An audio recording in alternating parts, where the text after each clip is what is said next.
Hey guys, how's it going? This is Con TDK, Mr. So Real, and in today's video we are going to be getting back on track with the Agent Info series on how to get master in the survival game mode solo.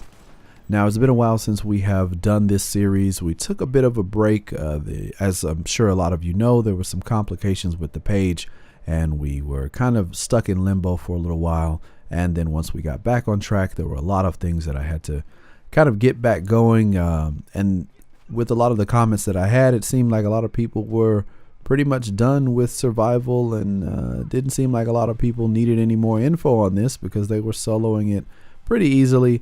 But I got to shout out Mark Montoya for hitting me up and saying, where is part 3? When are you going to get this done?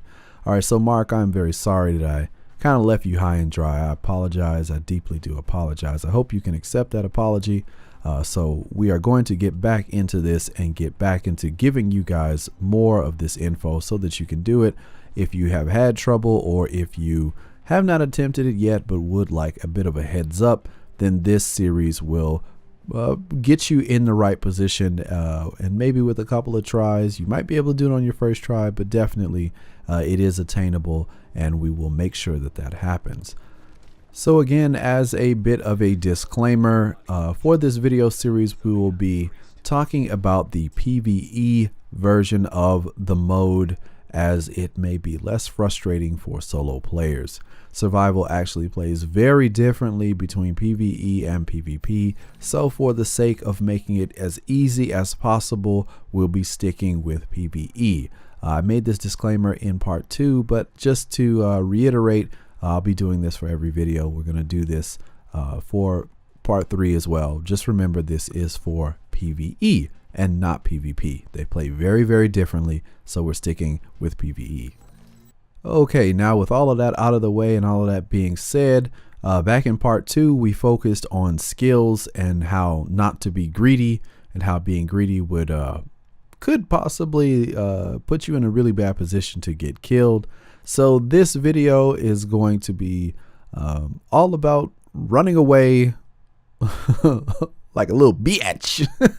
To put it mildly, what it's this video part 3 is going to be about. Nothing wrong with running away, nothing wrong with running.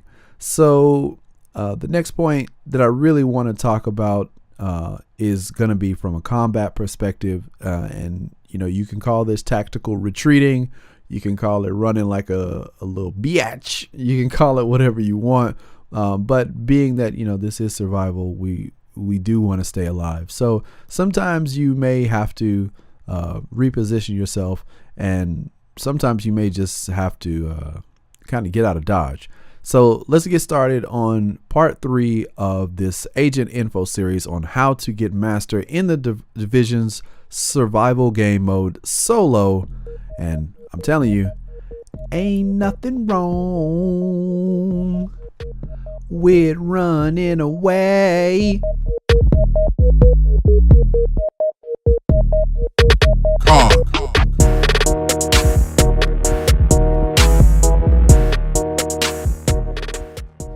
Okay, so I hope you enjoyed that that acapella. All right, so the next point, basically what I want to get into, as you heard previously, we're going to be talking about the combat perspective of learning how to cut and run. Basically, sometimes as a solo player you won't be kitted well enough to take out like a band of looters, or deal with aggressive LMB, or those psycho Rikers might run up on you a little too fast and you might not like it. So you're gonna have to learn how to get out of dodge when things really get tough. Now, sometimes you'll have to cut your losses and bail. That's just how this works, especially if you don't have the right gear, you don't have a strong enough weapon, maybe you don't even have your skills yet. You're gonna have to learn how to get out, and that is very, very important. Or at the very least, tactically reposition yourself in a different area so that you don't get killed. Maybe you can't stay in a certain spot for too long and grenades are coming. You're just gonna need to learn how to get out of there as safely as possible.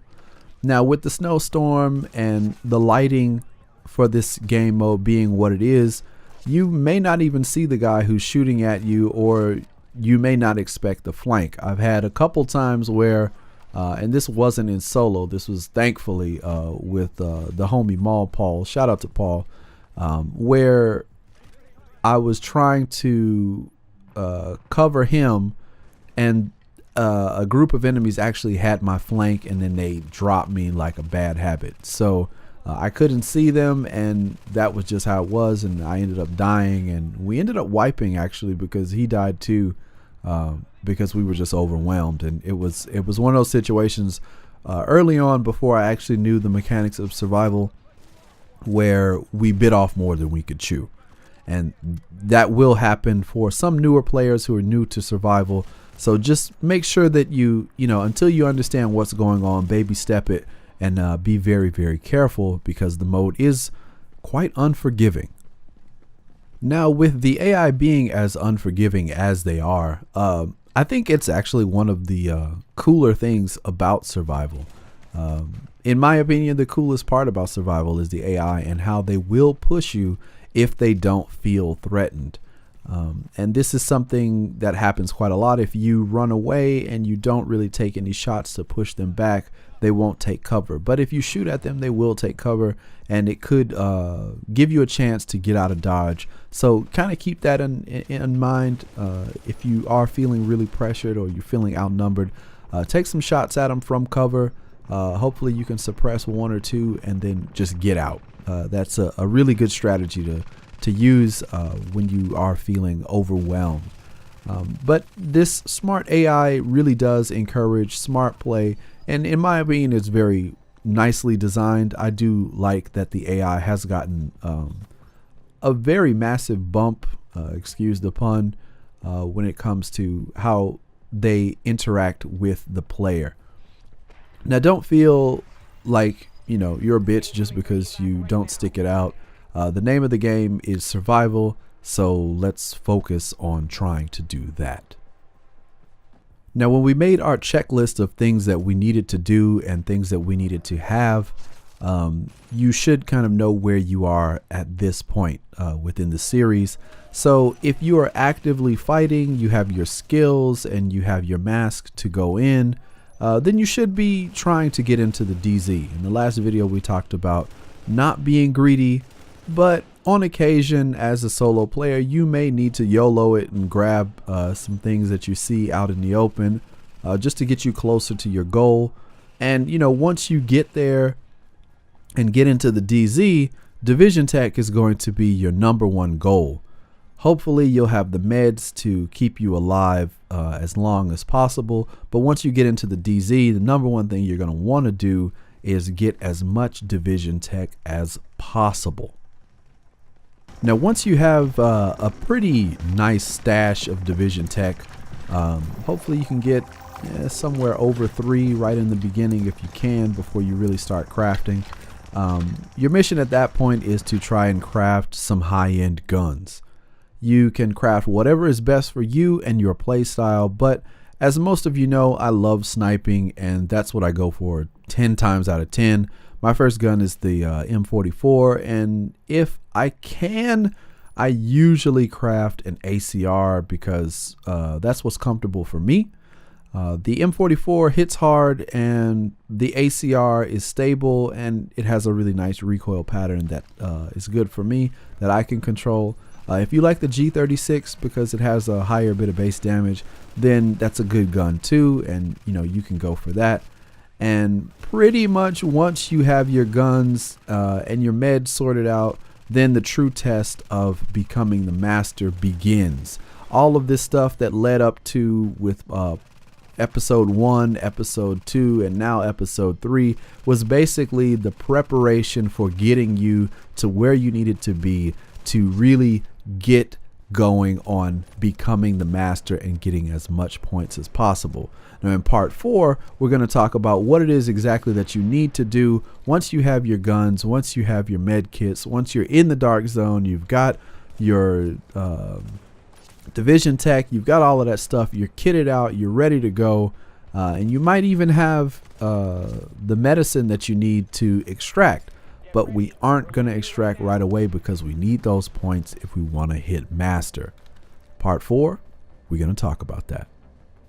So again, guys, for the people who were waiting for this video to come out, I am very sorry. I apologize that it took so long, but you know, life is what it is. Things happen, and yeah, I really wasn't feeling like making videos because getting your channel taken down off of some bullshit kind of puts a damper on things, but you know, everything is going good now. I'm happy that all of you guys are still supporting me and showing so much love. I really do appreciate it. And again, to Mark Montoya, thank you for giving me the heads up and letting me know that people are still interested in this series.